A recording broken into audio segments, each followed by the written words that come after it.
반갑습니다. 부산에서 왔고요. 예.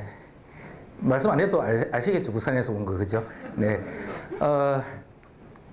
더 리치 본부를 맡고 있는 이형구라고 합니다. 반갑습니다. 네.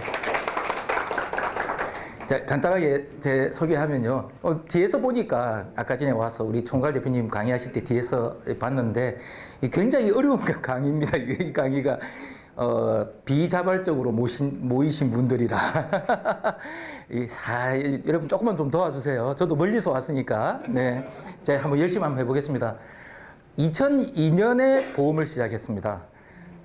대학 졸업하고 첫 직장 제조회사에 근무하다가 그때 왜 외국계 보험회사들 뭐 고액의 연봉 이런 걸로 사람들 막 꼬실 때 나도 돈 좀 벌어보자 이래가지고 꼬시켜가지고 회사 때려치우고 입사한 게 2002년에 입사해서 메트라이프 생명에서 2020년까지 있었습니다. 그냥 한 회사 들어가서 그 한 회사에 19년 있었고요. 어쨌든 메트라이프에서 에이전트로서는 최고 관리자를 했었는데 도저히 이렇게는 못 살겠다. 이 GA에 계속, 그러니까 제가 어떻게 표현했냐면 GA의 인력 공급소 같은 그런 역할을 내가 더 이상은 못하겠다. 이렇게 해서 이제 때려치우고 여러 회사를 비교한 끝에 이제 리치앤코를 선택했고요. 그리고 나서 이제 이번 달이 33차월입니다. 아직 3년이 좀 안 됐습니다. 그래서 저는 뭐 이때까지 직장이라는 게 첫 번째 회사, 메트라이프, 그 다음에 리치앤코 뭐 세 개밖에 없습니다. 그 하루 중간에 쉰 날이 하나도 없고요. 96년에 첫 취업해가지고 지금까지 뭐 하루도 못 쉬고 열심히 살고 있습니다. 뭐 이렇게 제 소개는 하고요. 저희 본부는 처음에 메트라이프에서 저 포함해서 27명 왔습니다. 첫 달에.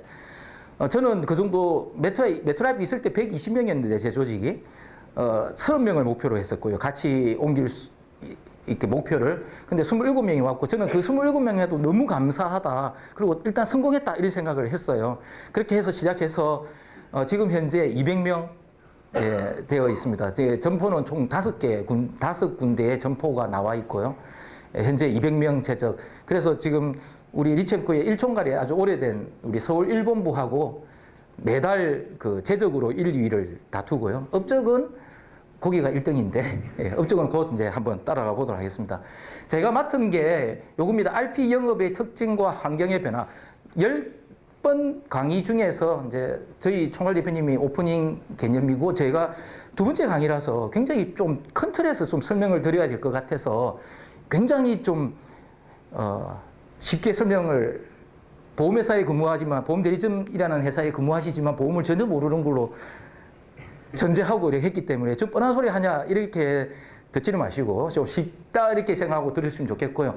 근데 제가 이렇게 본사 직원들을 만나면 꼭 해드리고 싶은 말씀이 에이전트 잡의 특징이라는 거를 제가 한번 말씀을 드리고 싶어서 이건 제가 제 나름 아젠다로 한번 잡아봤습니다. RP 영업이라고 그러면 RP 영업은 대면 영업을 말하는 겁니다. 우리 회사도 RM이 있잖아요. 그죠? RM은 TM이고. 그래서 이제 RP 채널이다, RP 영업이다 라고 하면 어쨌든 간에 대면입니다. 이게 제일 중요한 특징이에요. 사람을 만나서 계약을 한다는 거. 이게 굉장히 중요합니다. 이거 말고 조금 다른 형태가 방카도 사람만 만나지만 전혀 다르잖아요. 그리고 요즘은 이 다이렉트가 좀 다른 여러 가지 의미가 있는데 인터넷으로 가입한다는 이야기도 있지만 인터넷으로 유입된 사람을 계약을 한다 이런 뜻도 있습니다. 이렇게 되는. 그래서 큰 틀에 보면 보험 영업이 이렇게 나뉘는데 그 중에서 대면 영업이라는 거죠. RP 영업이라는 것은. 그러면 좀 얘들하고 좀 다른 특징이 있어요. 어떠냐면 일단 어떻게 영업을 하냐 그걸 말씀을 드리면 이건 뭐 뻔한 얘기예요. 이렇게 영업을 해요. 이렇게 영업을 하는데 우리가 무슨 그 교육을 받으면 어떤 이론 교육을 받으면 뭐 프로세스 이런 게 나오잖아요. 근데 그렇게 안 하잖아요. 실제로 어떤 교육이든지 교육을 받는 프로세스대로 우리 실제로는 안 하는데 영업만큼은 진짜로 이렇게 합니다. 해서 첫 번째가 이제 프로스펙팅이고요. 가망 고객 발굴이에요. 내가 만날 사람 한 명을 어떤 방법으로든지 간에 한 명을 확보하는 거예요. 그러면 한 명이 있으면 그 사람한테 만나는 약속, 우리는 고객을 만나야 계약을 하는 사람들이니까 만나는 약속을 잡아요. 우리 TM 같으면 이 상태에서 바로 그냥 바로 되겠죠. 근데 우리는 만나는 약속을 잡아요. 그래서 만나는 약속을 잡는 게 전화로 잡죠. 그 요즘은 카톡으로도 잡아요. 더 메신저, 인스타 메신저 젊은 친구들 그런 것도 하기도 하고. 그래서 일반적으로 어쨌든 사전에 만나는 약속을 잡아요. 그리고 나면 AP라는 걸 하는데 어프로치의 준말이에요. 초회 상담이에요. 어쨌든 고객을 만나서 이제 내가 왜 왔고 나는 무슨 얘기를 하고 싶고 그 무슨 얘기를 하고 싶어요. 보험 하나 사이소 이 얘기를 하고 싶은 거예요. 근데 이건 좀 하수니까 네가 왜 보험이 필요한 사람인지 대해서 막 얘기를 하는 거예요. 여러 가지 방법으로.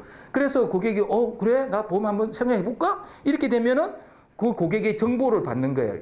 팩트 파인딩이라고 그래요. 그 고객의 정보가 있어야 설계를 해볼 수 있으니까, 그죠? 그럼 여기서 정보 중에서 제일 필요한 게 뭐겠어요? 주민번호죠. 주민번호가 있어야 설계를 합니다. 그리고 요즘은 주민번호만 있으면 우리 쿠니치 앱처럼 이렇게 어떤 요즘 원수사가 다 그 보상분석 프로그램을 가지고 있기 때문에 주민번호만 있고 그 고객 동의만 받으면 획 돌려가지고 그 고객이 뭘 가지고 있는지를 환히 다 봅니다. 이게 굉장히 중요하죠. 예, 그래서 팩트 파인딩을 하고 그다음에 고객을 만나서 그분이 모자라는 거 아니면 없는 거 아니면 아예 갈아엎고 새 거를 해야 될 거 등등 우리의 제안을 하죠. 이 P가 프레젠테이션이고 그리고 C는 클로징이에요. 반대로 해야겠네.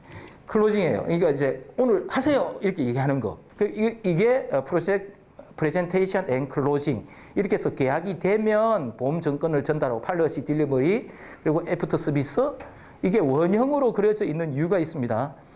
이게 곧 하나의 세일즈로 끝나는 게 아니라 거기로부터 다시 또 세일즈가 이어지거든요. 그래서 고객 관리가 곧 다시 또 다른 프로스펙팅이 되고 또 이렇게 돌아가고 이렇게 해서 우리가 원수사에서 얘기할 때는 세일즈 프로세스의 바퀴를 돌려라 뭐 이렇게 얘기를 해요. 이게 자전거 바퀴다 이렇게 얘기하거든요. 그래서 이 자전거 바퀴를 계속해서 돌리는 거죠. 이렇게 계속 이렇게 이루어져 있습니다. 우리 대면 영업은 이렇게 영업합니다. 실제로 여기서 제일 오래된 좀 영업을 좀 하신 분들 신입 말고 영업을 하신 분들은 이 세일즈 프로세스 중에서 뭘 제일 어려워할까요? 신입은 AP를 어려워합니다. AP는 고객의 정보가 없는 상태에서 이름, 전화번호, 대략의 나이 그 정도만 가진 상태에서 고객을 만나서 네 보험 필요하대 이 얘기를 해야 되니까 참 쉽지가 않아요. 그것도 그 사람을 처음 본 날이잖아요. 오늘 처음 봤는데 처음 보자마자 보험 필요하대 이 얘기 하려니까 좀 힘들어요. 그리고 뭘 꺼내놓을 수 있는 자료도 없어요. 그냥 뭐 말로 다 푸는 거예요. 그런 거를 백지 AP, 백지 상담 이렇게 얘기해요. 이렇게 A4지 그냥 텅 빈 거 한 장 꺼내놓고 거기에 적으면서 이렇게 상담을 해요. 그래서 신입들은 세일즈를 많이 안 해본 신입들은 AP가 어렵다라고 얘기하죠. 예, AP가 어렵다. 나머지는 좀 쉬워요. 특히 PC 같은 경우는 좀 쉬워요. 왜냐면 내가 설명할 거리가 있으니까 어떤 안을 들고 갔으니까 뭐 자료 잔뜩 들고 가서 얘기를 하니까 좀 쉬운 편인데 클로징도 좀 쉬워요. 사실은 의외로 클로징이 쉬워요. 근데 고참들은 영업을 좀 한 고참들은 뭘 어렵다고 하냐면 P예요. P. 프로스펙팅. 계속해서 만날 사람들을 어떻게 발굴해내는가 맞추셨어요? 예. 계속해서 만날 사람을 어떻게 발굴해내는가 이게 이 일의 핵심이에요. 이거 못해가지고 영업을 잘하던 한 5년 차, 3년에서 5년 되는 1에서 3년 동안 영업을 잘하던 친구들도 딱 그 고비가 한 3에서 5년에서 한번 오거든요. 더 이상 만날 사람이 없다. 그래서 보험업계를 떠나요. 그냥 도저히 못하겠다. 내 주위에 할 만한 사람 다 했다. 도저히 더 이상 없다. 소개도 한 번, 두 번이지 참 쉽지가 않아요. 프로스펙팅이. 이게 제일 어려운 점이에요. 계속해서 가망 고객을 어떻게 만들어낼 것인가.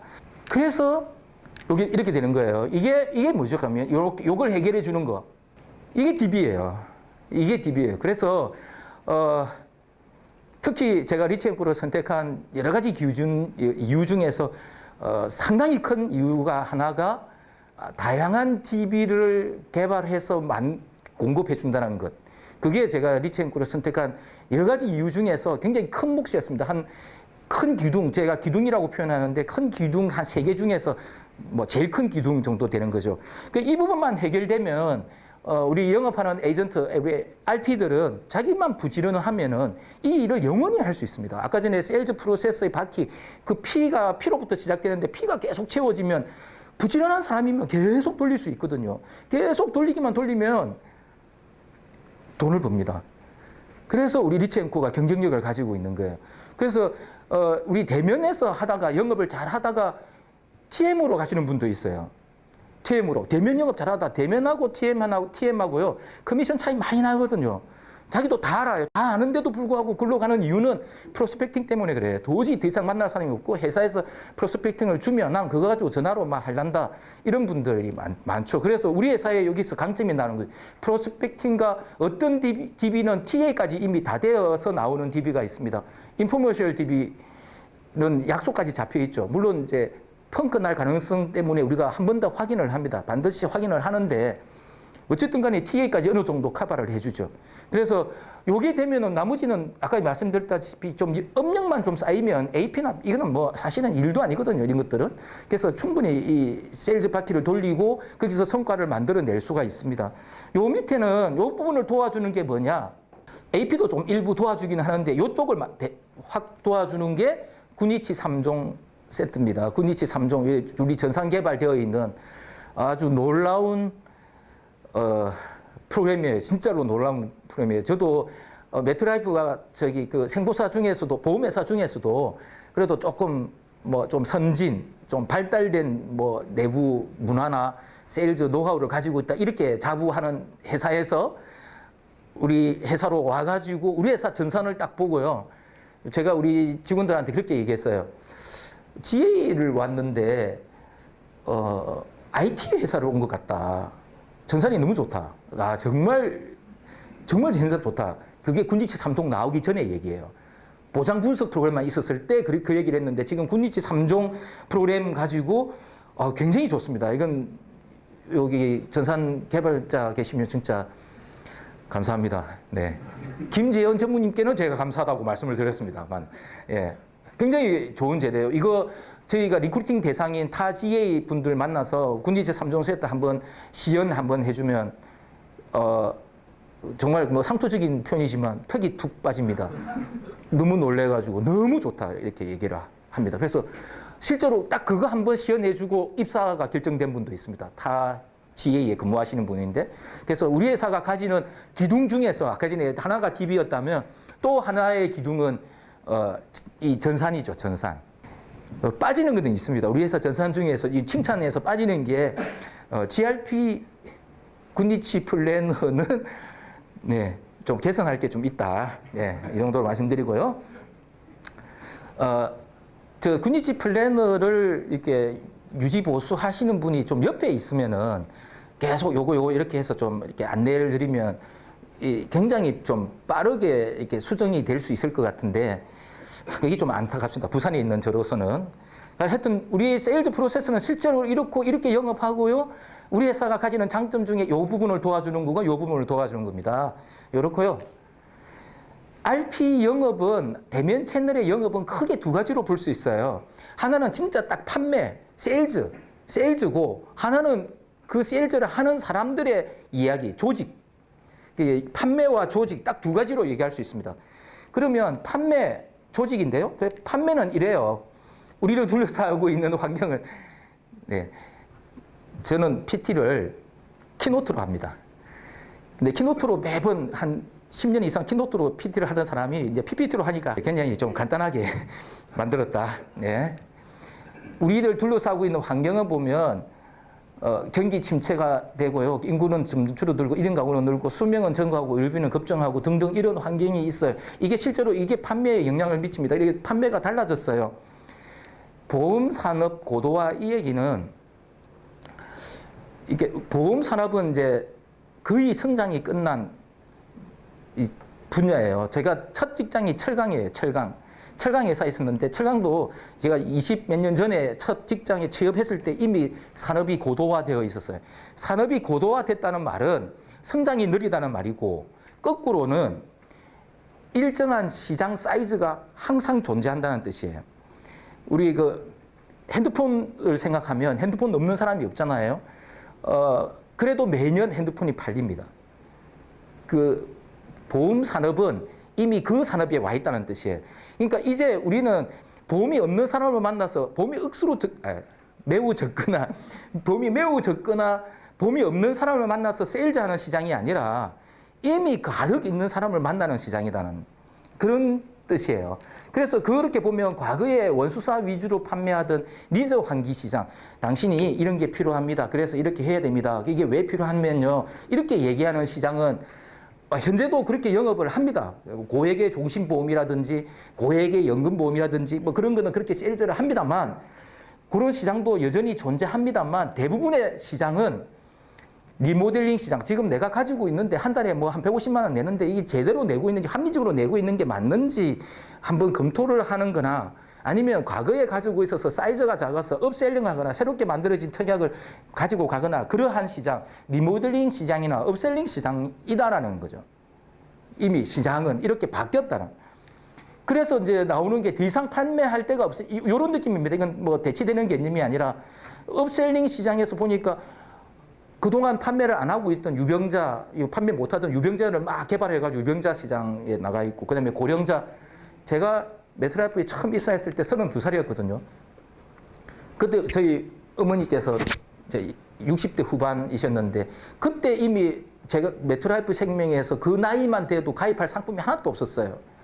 그래서 제가 보험 영업을 이렇게 오래 하면서도 제 모친한테 판매를 한 건도 못했어요. 세월이 한 10몇 년이 지나가지고 실버 암보험이라는 걸 메트라이프에서 만들었어요. 그게 상품이 나왔을 때, 제목이 실버 암보험이니까 나이 드신 고령자예요. 고령자 시장을 노리는 고령자 상품인데, 실버 암보험이 나왔을 때 가입할 수 있는 제일 마지막 나이에 우리 어머니가 걸려 있었어요. 그래서 그거를 묻지도 않고 따지지도 않고 어머니한테 제가 이거 하나 하셔야 된다 이러고, 제가 물론 보험료는 또 제가 냅니다만 하나 이렇게 가입시켜 드렸어요.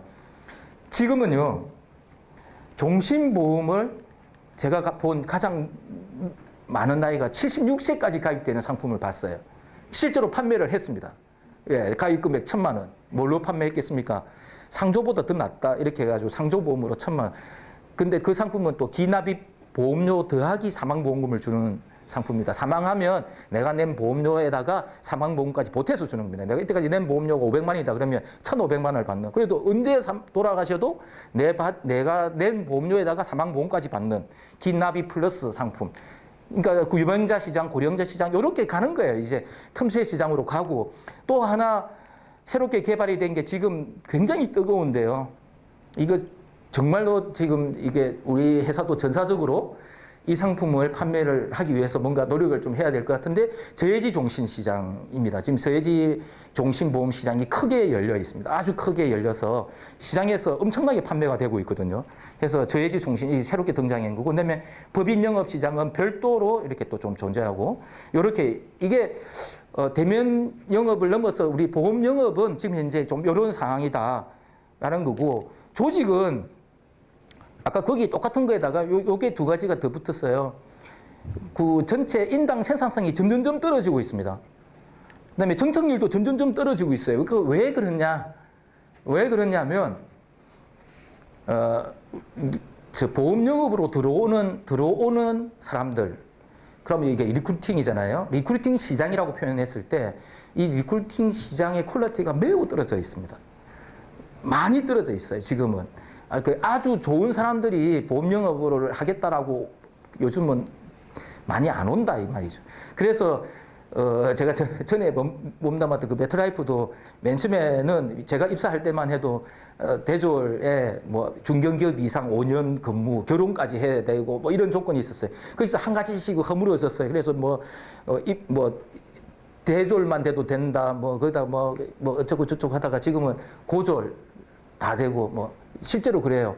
뭐 우리 회사도 뭐 학력 거의 없는 거랑 마찬가지잖아요. 퀄리티가 계속 떨어지고 있어요. 그러니까 이게 시장은 아까 전에 보험 산업이 고도화됐으니까 우리 나라의 보험 시장이 굉장히 큽니다. 이게 뭐하고 비교하면 그 치킨 산업 우리나라 전체 치킨 하는 업체들 매출 다 더하면 치킨 산업의 매출이잖아요. 전체 우리는 신계약만 따져서 제가 말하는 거는 정확한 정보는 아닙니다. 이 녹화를 하고 있어서 상당히 곤란한데요. 예, 제가 뭐 어디 보험연구원이나 보험개발원 이쪽 사람은 아니니까 그냥 현장에서 느끼는 느낌으로 한 1조가 넘어갑니다. 신계약 보험료, 신계약 월초만 가지고 연간으로 따졌을 때 1조 한 2천억, 생보가 뭐 한 8천억에서 9천억 될 거고, 뭐 손보의 장기보험이 또 나머지 차지 한 500억 일이 차지해서 한 1조 한 2천억 굉장히 큰 시장이에요. 계속 보험료 빼고 그냥 딱 월초 보험료만 가지고 굉장히 큰 시장인데 이 시장으로 신규로 들어오는 사람들의 퀄리티가 계속해서 떨어진다. 왜 그러냐? 그러면 제일 좋았을 때가 언제냐? IMF 직후예요. 그때 많은 회사들이 무너지고 그 회사에 근무했던 아주 좋은 인재들, 평소 같았으면 보험 영업을 생각지도 않았던 사람들이 보험업계로 들어왔고요. 그 사람들이 프루덴셜을 만들고 프루덴셜에서 잘하던 사람들을 땡겨와가지고 메트라이프를 만들고 ING를 만들고 그 사람들을 다시 또 땡겨가서 PCA가 만들어지고 뭐 알리안츠가 만들어지고 뭐 또 그 PCA 쪽 메트라이프하고 끌어가지고 미래에셋생명이 그래가지고 초창기에 만들어지고 그랬어요. 정말로 좋았어요. 그때 퀄리티가. 제가 입사했을 때 우리 팀에서 따지면 제가 5번째 그 FC였거든요. 우리 팀에 매니저가 있고 제가 5번째 FC였는데 직전 연봉이 제가 제일 낮았고요. 학벌이 제가 제일 안 좋았어요. 그래서 제가 이런 생각을 했어요. 우리 위에 다 형들이었는데 와, 내 같으면 그 직장에 그 연봉이면 나 일 안 할 것 같다. 정말로 퀄리티가 좋았거든요. 그러니까 그 사람들이 업적이 상당하고 자기 눈높이도 높고 하니까 막 진짜 죽은 듯이 죽기 살기로 해가지고 연봉이 뭐 다 뭐 엄청나고 그랬던 거죠. 근데 이 사람들이 지금 다 업계를 다 떠났어요. 다 실패하고 뜯고 애가 떠났고 이 사람들이 뽑은 사람들 자기 친구들 후배들 다 떠났어요. 그래서 이제 사람들이 알아요. 그게 단기적으로는 되지만 장기적으로는 잘 그렇게 이 좋은 직장을 그만두고 갈 만큼 안 된다는 걸 후보자들이 알아요. 그래서 지금 아주 좋은 후보자들은 우리 보험업계로 잘 안 오고요. 좀 뭐 조금 이제 직전 소득이 좀 낮거나 사회적 경험이 좀 짧거나 이런 분들 위주로 좀 옵니다. 그래서 사실은 생산성도 좀 많이 떨어지고 그러다 보니까 정착률도 좀 떨어져요. 이게 갑자기 올라가고 그러지는 않을 거예요. 우리가 정권 격언에 시장을 이길 수 없다는 말이 있잖아요. 우리 보험도 마찬가지예요. 시장을 이길 수는 없거든요. 그래서 지금 시장에 리크루팅 시장에는 퀄리티가 많이 떨어져 있다. 이렇게 따져야 되고요. 퀄리티가 많이 좀 떨어져 있다 보니까 리크루팅의 핵심은 신입을 뽑아서 얘를 육성해서 일을 잘하게 시키는 것보다는 잘하는 친구를 다른 회사에서 데리고 오는 쪽에 포커싱이 맞춰져 있습니다. 이미 검증이 되어 있으니까 5년 동안 1억 정도의 연봉을 한 친구는 여기에 오면 1억 이상 무조건 합니다. 그러니까 이 스카우트 시장으로 만들어져 있어요. 예, 스카우트 시장으로. 그래서 경력자 위주의 리크루팅 시장으로 지금 재편이 되고 있다. 그러면 경력자들이 월수사로 가느냐? 그렇지 않다는 거죠. 아까 말씀드렸다시피 지금은 업셀링, 리모델링 시장이니까 한 개 회사에 한 개 상품만 팔 수 있다면 업셀링 시장에, 리모델링 시장에서 살아남을 수가 없어요.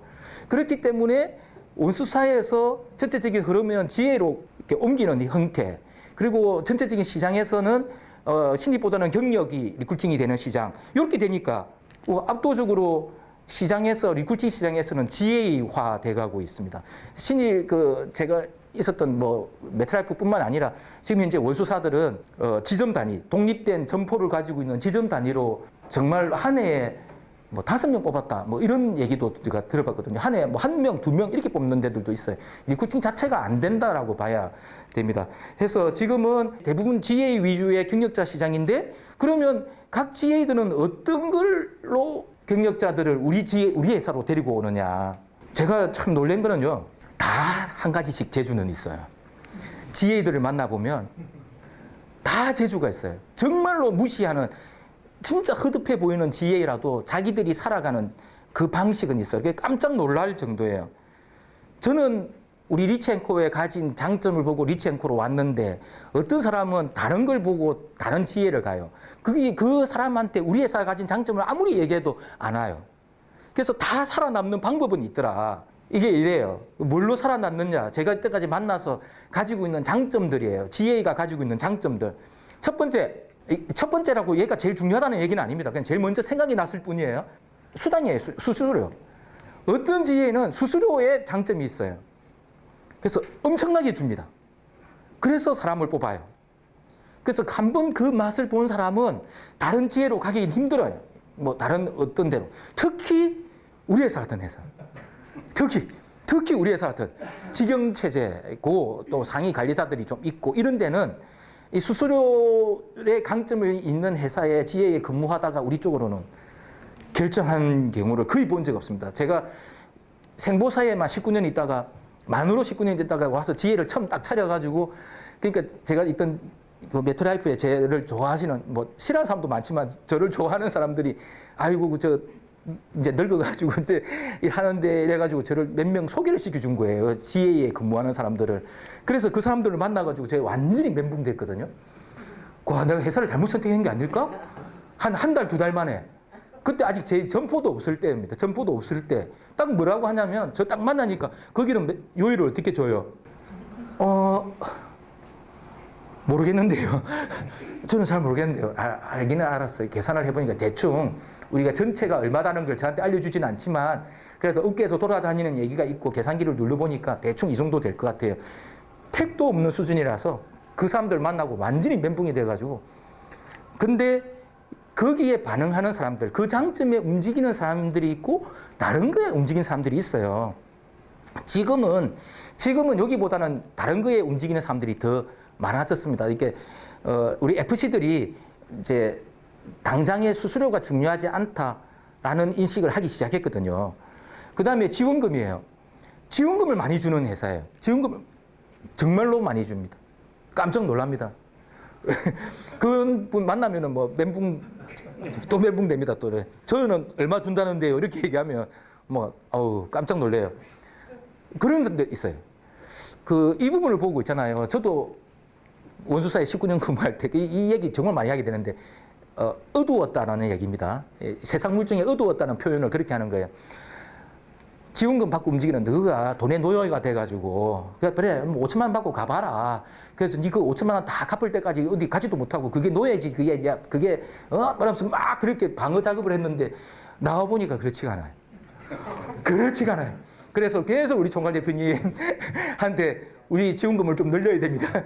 우리도 좀 늘려야 됩니다. 이렇게 해서는 경쟁력이 없습니다. 막 얘기해서 지금은 우리 회사가 상당한 수준이에요.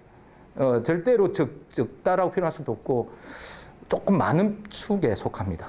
예, 굉장히 감사한 일이죠. 예, 지원금. 그다음에 신뢰도는 뭐 알잖아요. 그 회사 브랜드예요. 브랜드고 자본금이고 또 하나는 CEO예요. CEO. GA를 선택할 때인데 의외로 있잖아요. CEO 리스크가 많아요.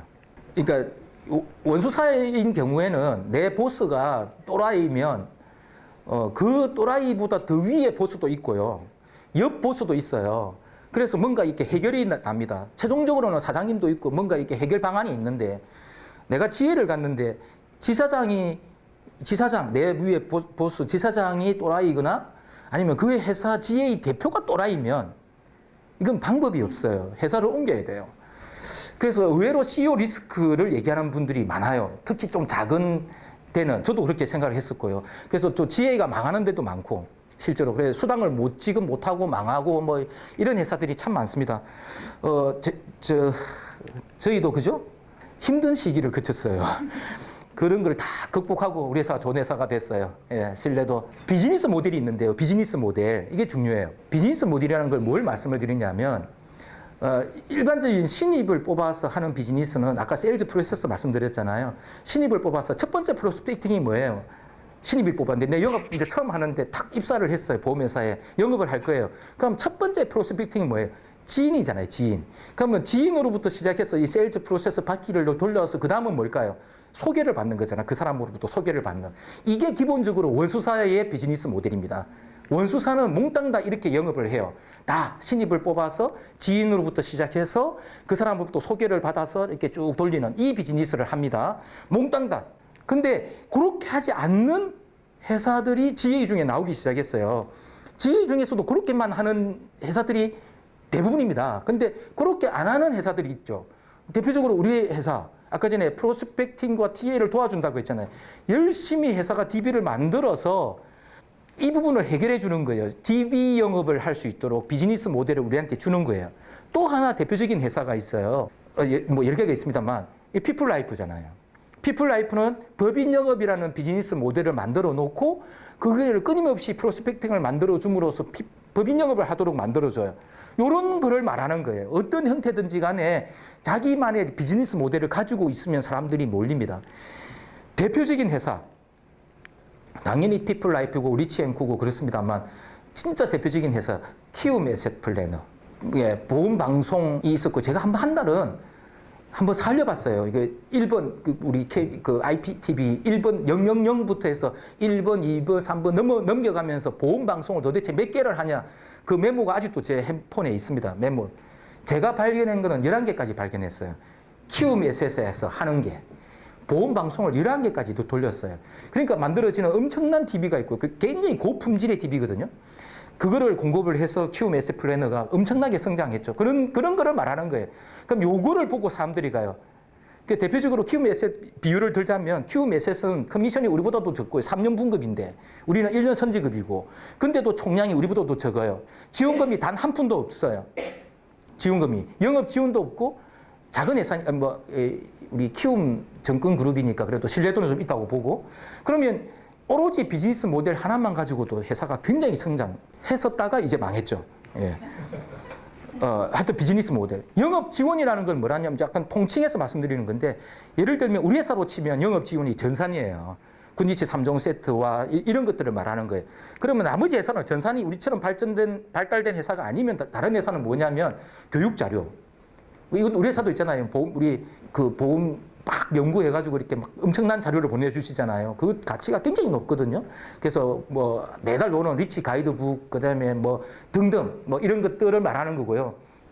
제가 정말 무시했던 우리 부산의 로컬 GA, 그러니까 그 지역을 기반으로 하는 GA가 굉장히 강하거든요. 부산에 굉장히 강합니다.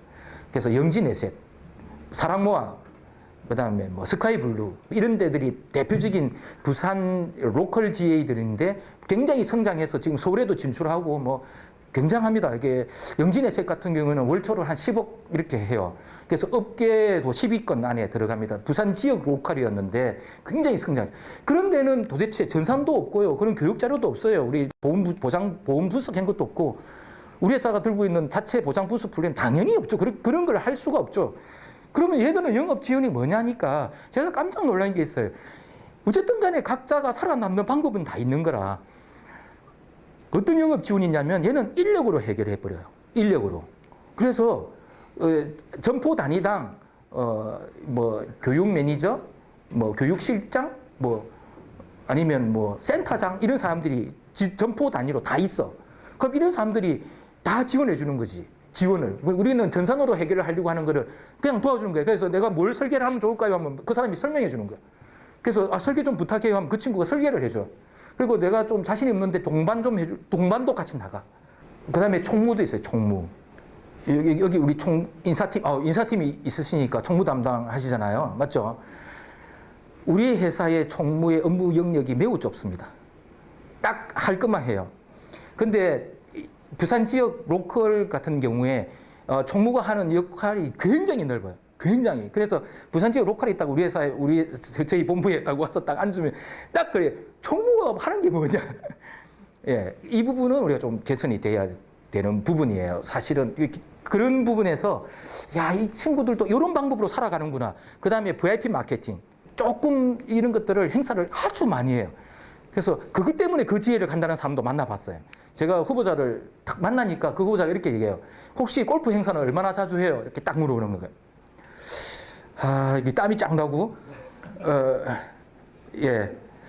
IF란다. 저 코로나 때문에 지금 못하고 있습니다. 그전에는 굉장히 자주 하다가 요즘 코로나 때문에 못하고 있습니다. 그 거짓말을 했는데, 그래서 그분이 결국, 부산에 요 부분이 강한 회사로 갔어요. 그분은 또 거기에 꽂히는 거야. 그러니까 각자가 이걸 가지고 사는 방법이 있어요. 그렇게 해서 영진에서 무려 10억을 해요, 월초를. 참 대단하다 싶은데요. 그래서 뭐 이래요. 그죠? 이런 것들이 말씀드린 것들이고. 수수료 97 이렇게 써놓은 인간들이 있어요. 그 건물에 아예 프랜카드로 이렇게 해서 붙여놨어. 그래서 종신보험 뭐 1800 몇 프로 지급, 뭐 진짜 남 부끄럽습니다. 지나가다 보면. 그런 인간들도 있다. 97% 주겠다 뭐 이런 인간들도 있어요. 이제 제 생각입니다. 뭐 좀 객관적인 자료 없고 그냥 제가 제 느낌으로 점수를 줘보면 이래요. 이건 우리 회사인데 아까 전에 그 5가지를 점수를 줘본 거예요. 우리 회사는 도대체 어느 정도 어디에 강점이 있는 회사인가? 그럼 이 점수는 얼마나 객관적인가? 굉장히 주관적인 점수다. 예, 굉장히 주관적인 점수고 제가 필드 현장에서 부딪혀보고 느끼는 감정입니다. 예. 지원금 이거 대충 제가 몇 점 정도 85점 정도 준 거예요. 그러니까 우리 100점이 업계 최상위, 빵점은 업계 최하위, 50점은 업계 평균 이런 느낌으로 준 거예요. 지금 이제 우리 회사는 상위권입니다. 상위권. 지금 지원금 규정은 괜찮아요. 이 정도면 우리가 아주 많이 주는 인간들이 있어요. 근데 그걸 다 이길 수는 없거든요. 그래서 이 정도면 훌륭하다. 비즈니스 모델은 우리 회사의 DB를 만들어서 제공하는 요 프로세스, 요런 시스템이 우리가 1등입니다. DB 많은 만큼은 우리가 1등이고 우리가 가지고 있는 굉장히 큰 강점이에요. 그래서 비즈니스 모델로 치면은 90점, 예, 90점 준 것 같아요. 신뢰도는 75점. 맞나요? 85점인가? 뭐 하여튼 제가 점수 주고도 제 몇 점인지 모르겠네요. 신뢰도는 그래도 좀 높은 편. 영업 지원은 좀 약한 거 아닌가? 물론 전산으로 커버를 하는데 전산으로 다 되지 않는 것들이 있어요. 그러면 총무라든지 약간 우리 이번에 WM 센터가 이제 생겼습니다만 전국에 한두 명 가지고는 사실 없는 거나 마찬가지예요. 그러면 주요 거점에는 다 있어야 되는 거죠. 그래야 실제로 피부로 우리가 좀 지원을 받는다는 느낌이 드는데 이거는 뭐 좀 없는 거 아닌가. 그래 전산 이외에는 뭐 영업 지원이라고는 별로 없는 거. 교육 자료 만드는 거와 전산은 좋은데 이외에 우리가 회사가 고객을 이렇게 세일즈는 크게 3가지입니다. 세일즈는 갑자기 또 생각나는 얘기 말씀. 세일즈는 크게 보면 3가지예요. 프로스펙팅하고 세일즈하고 키핑이에요. 프로스펙팅하고 팔고 고객을 유지 관리하는 거예요. 크게 따지면 이 3가지 행위밖에는 없는데 프로스펙팅은 우리가 강해요. 우리가 아주 강해. 프로스펙팅은 강한데 세일즈도 우리 군위체 3종 세트도 좋고 뭐 또 우리 매니저 그룹이 있으니까 어느 정도 커버가 된다 그러면 이 키핑이 안 되는 거예요. 키핑이. 지금 우리가 가지고 있는 기존 고객에서 추가 계약, 고액의 추가 계약을 더 만들어내고 그 사람들이 다른 회사에 가입하지 않도록 계속해서 우리한테 묶어두는 이 행위, 키핑이 좀 약한 거 아닌가. 그래서 영업 지원을 점수를 좀 약하게 줄 수밖에 없고 여러분들도 다 알다시피 우리 수수료는 업계에서 낮은 편입니다. 그러면 그거를 극복하려면 다른 압도적인 장점이 있어야 돼요.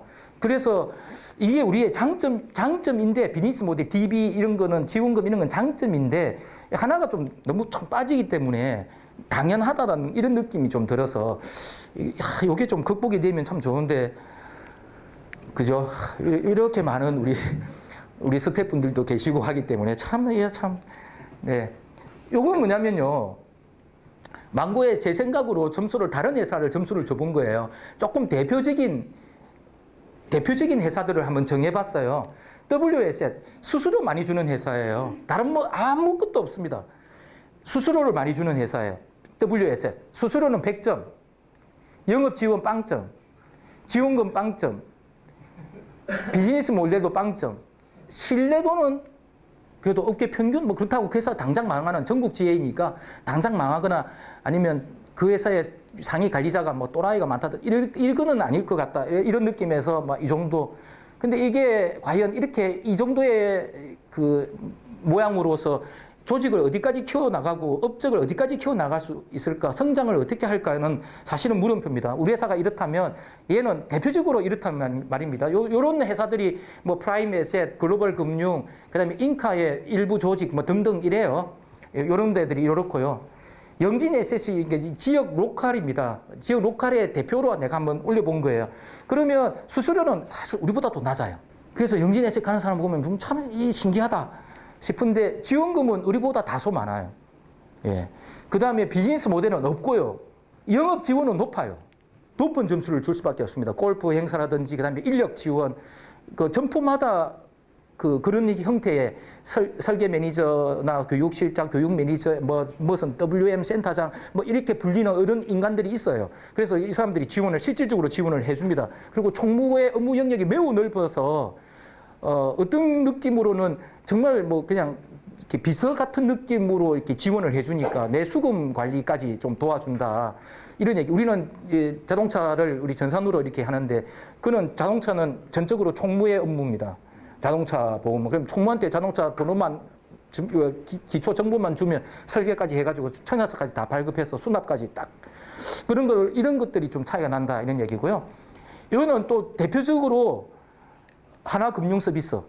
그러니까 자회사형 지혜에는 어떤 강점이 있느냐라고 했을 때 신뢰도는 뭐 거의 100점쯤 되겠죠. 한 95점 정도 주고요. 영업 지원도 높아요. 왜냐하면 부산 각 지역에, 부산이면 부산에 그 FP 센터라는 게 있고 거기에 뭐 CFP나 세무사나 이런 사람들이 많이 있어요. 하나생명 정도 사이즈가 되면 부산에 있는 FP 센터에는 적어도 한 10여 명 이렇게 근무해요. 그 뭐 조인을 해도 쉐어하지도 않는 거니까 그런 측면을 봤을 때 영업 지원은 좀 높다고 봐야 되겠고, 수수료는 단연코 우리보다도 낮다. 지원금은 우리보다 비슷하거나 다 쏟아진 수준. 비즈니스 모델은 약간 있다. 이 약간이 뭘까요? 이게 고하계약이에요. 이 한금서 이런 자회사형 지혜들이 사람을, 심지어 지혜에 있는 사람들을 뺏어가는 경우가 있어요. 그러면 그때는 거의 그 고하계약 비즈니스로 사람들을 뺏어갑니다. 해서 이제 이런 것도 우리가 좀 눈여겨봐야 되고요. 일부 지혜인은 이미 이걸로 지금 사람들을 많이 가져가요. 그럼 이 고하계약으로 지금 리크루팅을 하고 있어요. 제가 몇 명이나 놓쳤어요, 그쪽으로. 그래서 이런 측면에서는 우리도 좀 그런 게 있었으면 좋겠다. 어찌 보면 각 다 담당이실 테니까 좀 만들어 달라, 이런 얘기입니다. 그래서 하나 금융 서비스는 막 이런 느낌으로 하고 있다. 그래서 제가 이제 이런 걸 실제 필드에서 이제 각 지혜들하고 이제 경쟁을 하면서 느끼는 점은 다 자기들이 살아남는 방법은 다 있다. 없어진 지혜는 그게 없어서 없어진 거고, 살아남아 있는 현재 어느 정도 업적을 하는 지혜들은 다 각자의 강점이 있다. 그러면 과연 이제 우리는 사실 여기서 보면 가지고 있는 게 많잖아요. 지원금도 가지고 있고 비즈니스 모델도 가지고 있고 신뢰도도 높은 편이고, 그러니까 가지고 있는 것들이 많은데 이런 생각이 들어요. 우리는 무엇으로 싸울 것인가, 과연. 리크루팅이라는 거는 우리가 매출이 세일즈밖에 없기 때문에 세일즈가 이루어지지 않으면 우리의 매출은 당장 끊기는 거잖아요. 당장 회사가 어려워지는 건데, 그 세일즈를 하는 사람이 바로 조직이기 때문에 리크루팅이 끊기면 또 바로 업적이 줄고, 바로는 아니어도 몇 개월 뒤에 업적이 줄고 회사는 굉장히 어려워집니다. 그래서 우리는 영원히 매달 세일즈를 하고 매달 리크루팅을 할 수밖에 없는 숙명을 가지고 있는 회사예요. 원수사는 그러지 않아도 돼요. 원수사는 자산이 많으면, 삼성생명은 300조 자산이. 수익률 1% 내면 3조가 이익이 납니다. 1%만 더 내면. 세일즈 한만 잘해도 3조 이익 못 내요.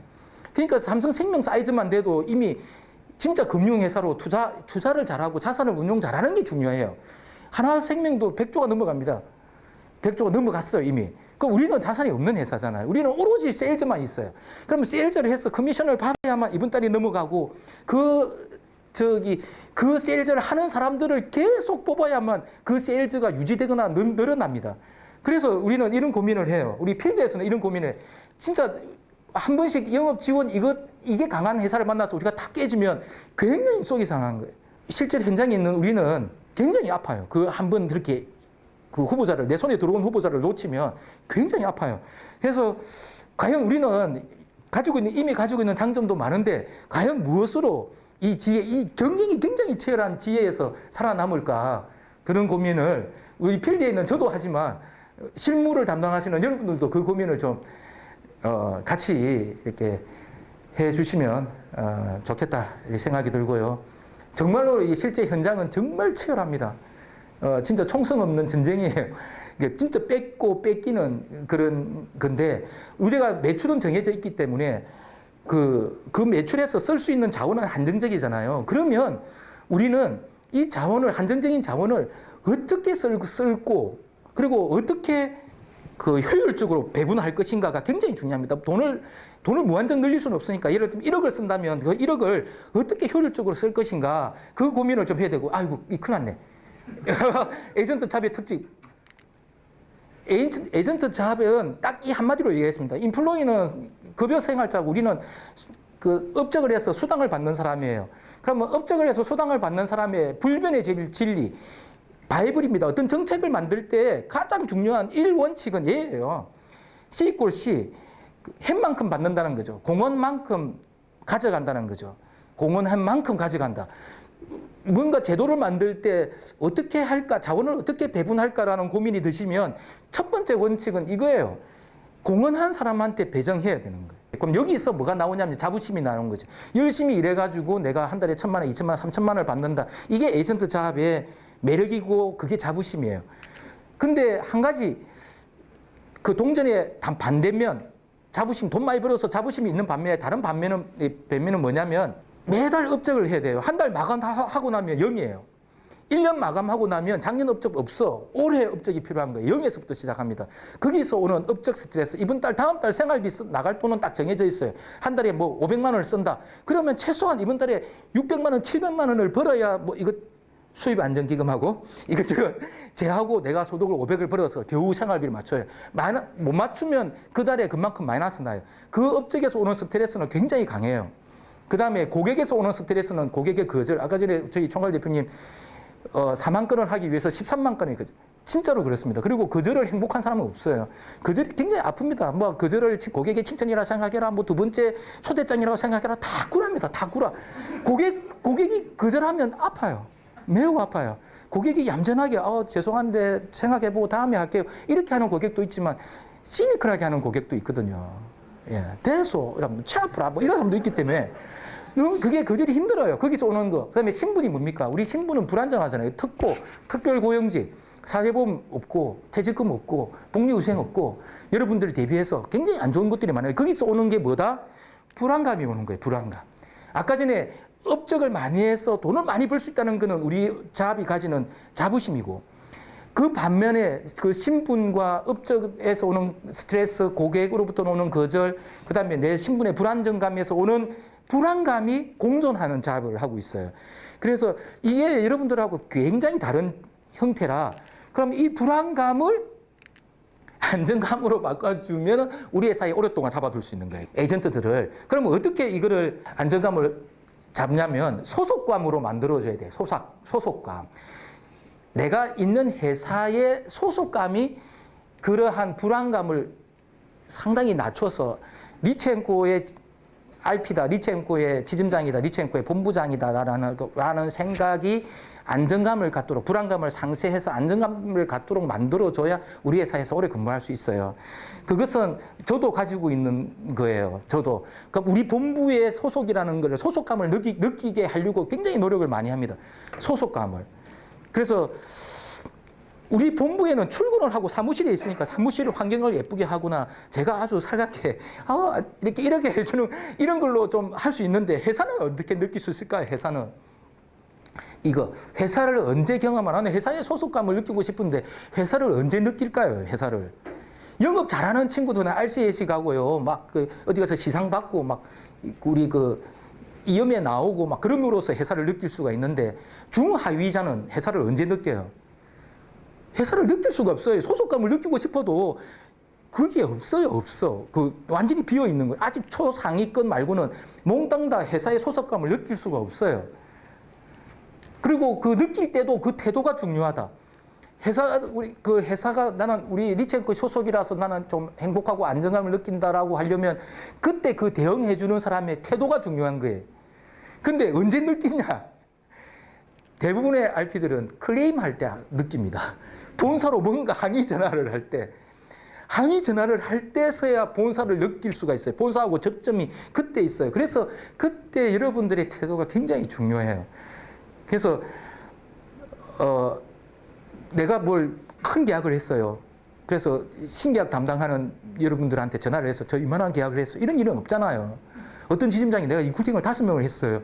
그래서 위촉 담당하시는 직원한테 전화해서 내가 5명이나 리크루팅 자랑하는 이런 일 없어요. 좋은 일 할 때 전화 안 해요.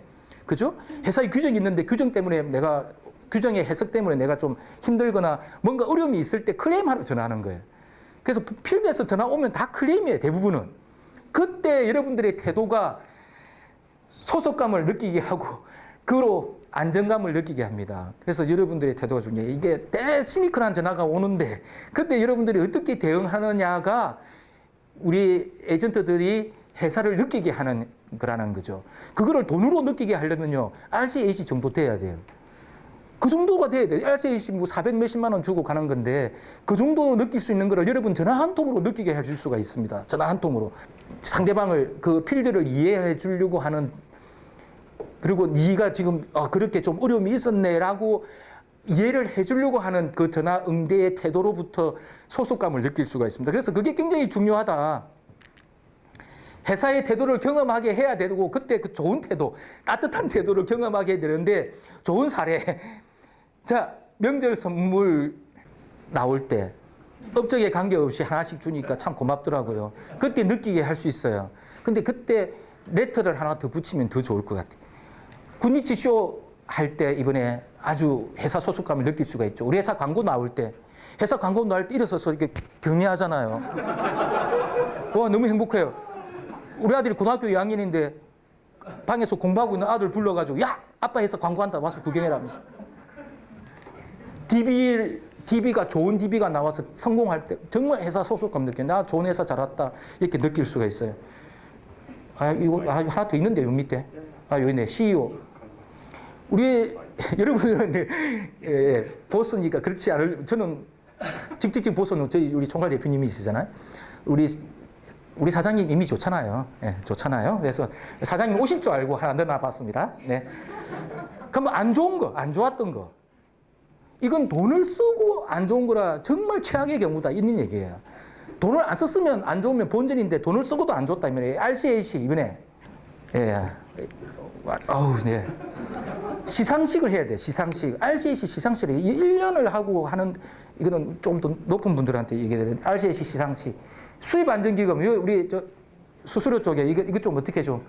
그다음에 각종 규정을 적용할 때 어떤 규정에는 항상 재량이라는 거 있잖아요. 항상 있잖아요. 규정에는 플러스 마이너스는 있어요. 재량이. 그러면 그 재량을 좀 요청할 때 그 재량을 이 정도 이건 이렇게 좀 볼 수 있는 거 아닙니까? 라고 할 때 여러분들의 태도. 그게 중요하다. 예. 이건 좋았던 거, 안 좋았던 거. 그러니까 이런 걸 통해서 똑같은 돈을 쓰더라도 필드에서 회사 소속감을 느끼게끔 만들 수가 있다는 거예요. 똑같은 돈을 쓰더라도 제가 했으면 RCAC 행사를 그렇게 안 합니다. 예. 완전히, 돈을 많이 썼는데 정말로 그런 일은 있어서는 안 됩니다. 돈을 쓰고도. 그래서 똑같은 돈을 쓴다면 조금만 노력하면 훨씬 더 편하게 좋게 할 수가 있습니다. 그래서 그게 좀 안타까운 거예요. 그런 게 우리 회사가 돈을 안 쓰는 회사는 아닌데 돈을 쓰는데 잘 써야 된다. 잘. 어떻게 하면 필드가 소속감을 느끼게 할 수 있을까? 그렇습니다. 오늘 강의는 여기까지입니다. 감사합니다.